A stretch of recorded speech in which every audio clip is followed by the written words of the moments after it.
बिस्मिल्लाहिर्रहमानिर्रहीम। अस्सलाम वालेकुम डियर स्टूडेंट्स। आज हम चैप्टर नंबर 7 जो कि फोर्स एंड प्रेशर से मुतल्लिक था, इसमें हम टॉपिक पढ़ेंगे pascal law and its application. आपने प्रेशर के मुतालिक पढ़ लिया था, प्रेशर क्या है, लेकिन प्रेशर को ऑब्ज़र्व करते हुए उस कुछ एक्टिविटी के ज़रिए फिर हम अंडरस्टैंड करेंगे कि पास्कल ने उस ऑब्ज़र्वेशन को फर्स्ट टाइम जो है ना वो किया था, और उसके बाद पास्कल के उस ऑब्ज़र्वेशन के अकॉर्डिंगली फिर उसकी एप्लीकेशन क्या है, तो उसको आज हम पढ़ते हैं।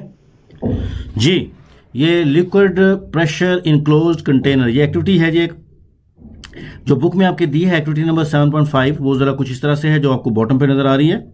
और जो मैं इसके ऑल्टरनेट एक एक्टिविटी भी लेके आया हूँ। ये आपको ऊपर जो नज़र आ रही हैं ये सरिंज है, और सरिंज में देखें उसी तरह जैसे आपकी एक्टिविटी नंबर 7.5 में कहा गया है कि एक प्लास्टिक की बोतल, उसमें छोटे छोटे सुराख कर लेने हैं, फिर वो बोतल किसी पानी के टब में डाल के उसके ऊपर जो पिस्टन है उसके ज़रिए उसको सक करना है, यानी पुल करना है ताकि पानी इसके अंदर फुल भर जाए।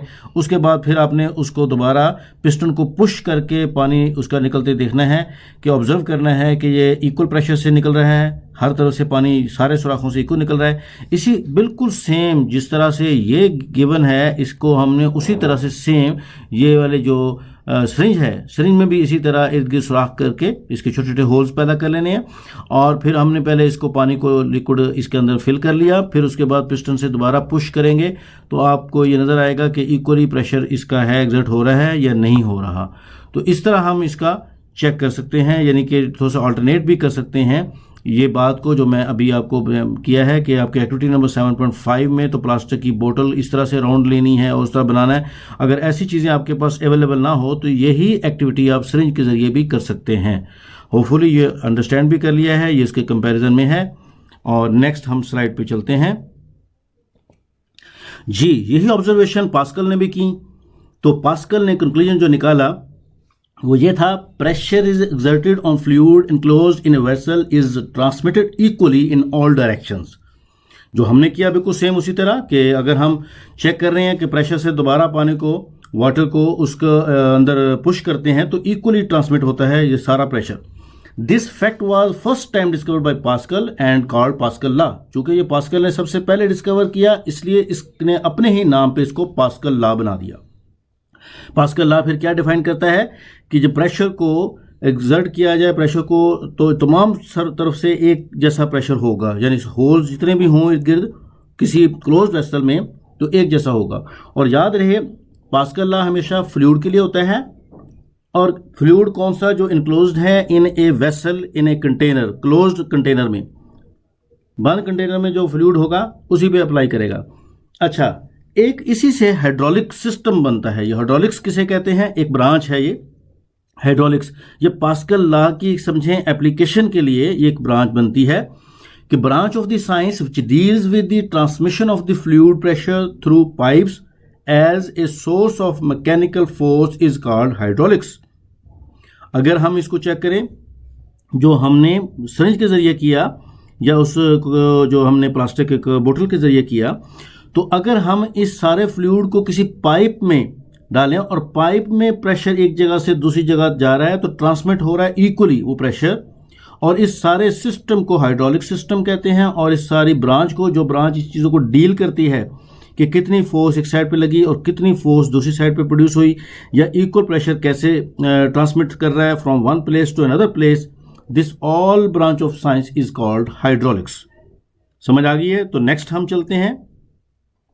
नेक्स्ट एक आपके पास इंफॉर्मेशन है, इस इंफॉर्मेशन को देखिएगा कि हाइड्रोलिक सिस्टम जो है ये आम तौर पे कहाँ यूज़ होता है। हाइड्रोलिक सिस्टम कहता है ये आम तौर पे यूज़ होता है प्रोड्यूस करने के लिए a large force with the help of A small force, के थोड़ी फोर्स के ज़रिए, यानी कि हम ज़्यादा बड़ी फोर्स पैदा कर सकते हैं। ये हाइड्रोलिक सिस्टम वहाँ यूज़ होता है, जिसकी इंफॉर्मेशन नीचे गिवन है, इसको हम देखते हैं।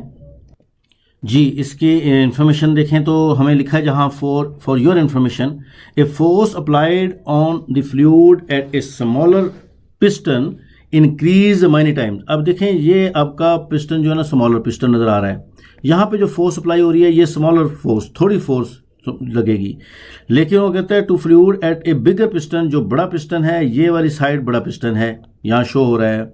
अब this is due to the large cross the section, cross sectional area है, ये बड़ा क्रॉस सेक्शनल एरिया है। ये देखें यहाँ पे एरिया जो देखा जाए ये क्रॉस सेक्शनल एरिया है, ये ज़्यादा बड़ा है, और यहाँ पे एरिया अगर देखा जाए ये क्रॉस सेक्शनल एरिया स्मॉलर है। तो आपका A1 इज स्मॉलर है, A2 इज ग्रेटर है, दैट्स वाई आपका A2 यानी कि ये फोर्स ज़्यादा बड़ी होगी। ये निशान देखें, F2 is greater than F1, कि F2 जो है ये ज़्यादा बड़ी है F1 से। तो इसलिए क्यों बड़ी है कि ज़ाहिर वो तो एरिया भी ज़्यादा बड़ा है। हालांकि यहाँ से जो हमने फोर्स लगाई थी वो कम थी, लेकिन प्रेशर इक्वली ट्रांसमिट हुआ, और प्रेशर को हमने पढ़ा था, ये आप चेक कर लें, प्रेशर को हमने पढ़ा था F/A, राइट, कि अगर स्मॉलर एरिया है, अगर मैं इसको ऐसे ले लूं कि मैं F निकालना चाहूं, तो आप समझ रहे होंगे कि यहाँ पे हम इसको अगर बना लें अपना सब्जेक्ट ऑफ द फार्मूला, तो ये A वहाँ पे जाके मल्टीप्लाई होगा, तो मैं लिख सकता हूँ इसको P इंटू A, सॉरी। तो अब देखें, अगर मेरे पास एरिया बड़ा होगा तो फोर्स भी बड़ी पैदा हो जाएगी, क्योंकि यहाँ पे डायरेक्टली प्रोपोर्शनल हो गया एरिया के साथ। यहाँ पे फोर्स जो है ना आपका डायरेक्टली प्रोपोर्शनल टू एरिया आ गया ना। तो अब चेक कर लें कि फोर्स अगर ज़्यादा बड़ी होगी जब एरिया बड़ा होगा, एरिया स्मॉलर है तो फोर्स भी स्मॉलर है। तो यही चीज़ यहाँ पे शो कर रहा है कि this is due to the large sectional area है जो कि बिगर पिस्टन का है। ऑल दी हाइड्रोलिक सिस्टम जो वर्क करेंगे इसी प्रिंसिपल पे कि अगर हम थोड़ी फोर्स को ज़्यादा बड़ी करके लेना चाह रहे हैं तो फिर हम अपने पाइप को या सिलेंडर को ज़्यादा बड़ा उसका एरिया ले लेंगे। क्रॉस सेक्शनल एरिया ज़्यादा बड़ा होगा, वो फोर्स उतनी ही ज़्यादा काम करेगी। ये आपको अंडरस्टैंड हो गया है। तो हम नेक्स्ट स्लाइड पे चलते हैं। नेक्स्ट स्लाइड इसकी एप्लीकेशन डायरेक्ट शो कर रही है, पास्कल की एप्लीकेशन। इसमें हाइड्रोलिक सिस्टम में देखें जैक सिस्टम को शो किया गया है। जैक सिस्टम को अगर समझना है तो पहले हम बिल्कुल उसी को अंडरस्टैंड करते हैं जो पास्कल ने अपना रूल दिया था कि अगर एरिया स्मॉलर है, स्मॉलर एरिया के लिए आपके पास फोर्स भी थोड़ी लग रही है, अगर एरिया बड़ा है तो फोर्स भी ज़्यादा बड़ी प्रोड्यूस हो रही है। तो सेम यही काम कर रही है हाइड्रोलिक में। देखें हाइड्रोलिक जैक सिस्टम में, देखें हाइड्रोलिक सिस्टम का को ये क्या हो रहा है, यहाँ पे एक ऑयल टैंक है जहाँ से ऑयल जो है ना इसके अंदर फिल किया जा रहा है। अब इसके अंदर ऑयल जो है ना इसके अंदर अगर आ गया है तो आप चेक करें, कम फोर्स लगा के इस ऑयल को प्रेशर से, यानी कि हम प्रेशर पैदा करते हैं, वही प्रेशर इक्वली इधर ट्रांसमिट होता है जो कि एक लीवर के जरिए। कभी आप कार के डक स्टेशन पे कार को धुलाने गए हों तो वहाँ आपने देखा होगा कि वो एक लीवर होता है, उस लीवर को अगर वो प्रे करते हैं तो असल में यहाँ से फ्लूइड ट्रेवल होके इस साइड पे आ जाता है और वो प्रेशर इक्वली ट्रांसमिट होता है। लेकिन फोर्स ज़्यादा ग्रेटर पैदा होगी, क्योंकि यहाँ पे एरिया बड़ा है, बड़े एरिया की वजह से ग्रेटर फोर्स प्रोड्यूस होगी, जो कि हम यहाँ से देख सकते हैं कि बड़ा एरिया है तो F2 जो है ना विल बी ग्रेटर। तो ये ज़्यादा फोर्स पैदा हुई है।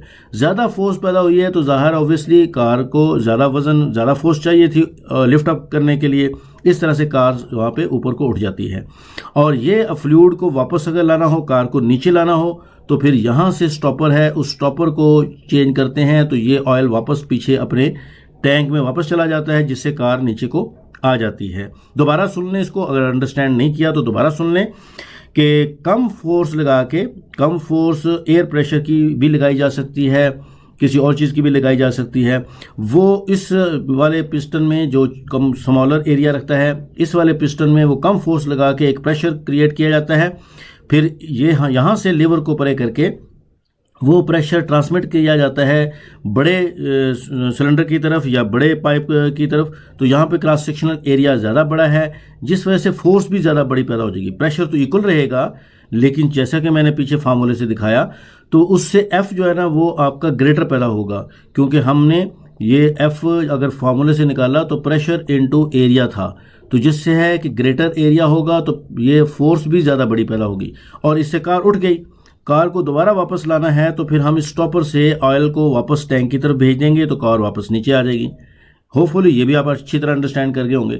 हम चलते हैं नेक्स्ट इसकी एप्लीकेशन, जो कि ब्रेक सिस्टम है। गाड़ियों में, ट्रकों में, बड़े बड़े ट्रालों में आपने ब्रेक सिस्टम देखा होगा कि थोड़े से पाँव से प्रेशर से ब्रेक अगर लगाते हैं तो पूरी गाड़ी रुक जाती है। इवन बहुत बड़ा ट्रॉला या जो आप देखते होंगे बड़े बड़े ट्रक जिस पे बहुत ज़्यादा हैवी लोड भी होता है, उस पे भी देखें फोर्स, थोड़ी सी फोर्स पाँव की लगाते हैं तो वो रुक जाता है। इसको समझने के लिए फिर हमें वही समझना है जो पहले से हमें पास्कल लॉ समझा रहा है कि अगर हम थोड़ी फोर्स लगा रहे हैं थोड़े एरिया पे, ये एरिया जो क्रॉस सेक्शनल एरिया है, तो बड़ी फोर्स पैदा की जा सकती है अगर क्रॉस सेक्शनल एरिया भी बढ़ा लें तो यहाँ से अगर हम देखें तो बड़ी फोर्स कैसे पैदा हो रही है। यहाँ देखें, ये एक मास्टर सिलेंडर जो कि छोटा पाइप है, बारीक पाइप है, जिसकी थिकनेस या डायमीटर थोड़ा है, और ये आपका सिलेंडर जिसमें इसकी जो क्रॉस सेक्शनल एरिया ज़्यादा है, जिसको हम स्लेव सिलेंडर भी कहते हैं।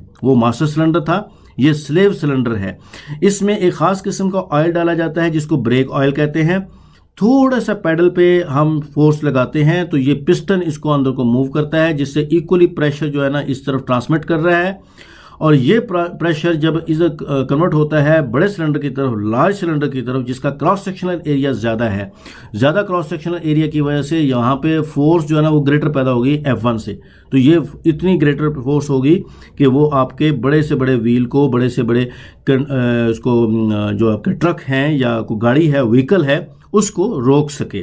तो ये इसको ज़ाहिर उतनी फोर्स इधर एग्जर्ट करेगी जो ब्रेक के पेडल्स हैं या ब्रेक के पैड हैं, उन ब्रेक के पैड पे जब करेगी तो ज़ाहिर वो व्हील को लगेंगे, और व्हील इस तरह से पूरी की पूरी गाड़ी को रोक देगा या वहाँ से रुक जाएगा। तो होपफुली ये भी आप अंडरस्टैंड कर गए हैं इस डायग्राम से, क्योंकि ये डायग्राम बेसिक है। अगर इसको अंडरस्टैंड अच्छी तरह करते हैं तो आपको सारी ये एप्लीकेशन अंडरस्टैंड हो जाती है। तो नेक्स्ट जो हम इसको आगे चलने के लिए हम देखते हैं कि पहले इसको ही अंडरस्टैंड कर लें अच्छी तरह। इसको होपफुली आप अंडरस्टैंड कर गए हैं, तो इसको अच्छी तरह रीड कीजिएगा, अंडरस्टैंड कीजिएगा। फिर मिलते हैं इंशाल्लाह नेक्स्ट टॉपिक के साथ। अल्लाह हाफिज़।